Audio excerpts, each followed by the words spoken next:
আসন্ন 2026 ফিফা বিশ্বকাপে কড়া নিরাপত্তা নিশ্চিত করতে মাঠে থাকবে যুক্তরাষ্ট্রের ইমিগ্রেশন অ্যান্ড কাস্টমস এনফোর্সমেন্ট বা আইস।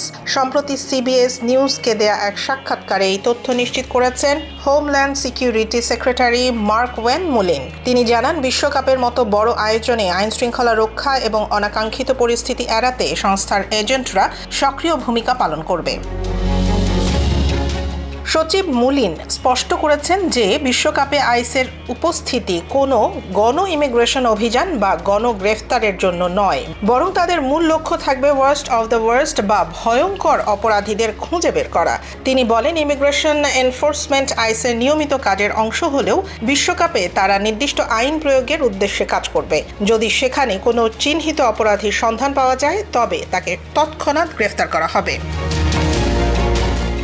এর আগে সুপার বোল সহ বিভিন্ন বড় ক্রীড়া আসরের আইসের উপস্থিতি ছিল উল্লেখ করে মুলিন বলেন, এই সংস্থাকে বিতর্কিত করার পেছনে রাজনৈতিক উদ্দেশ্য রয়েছে।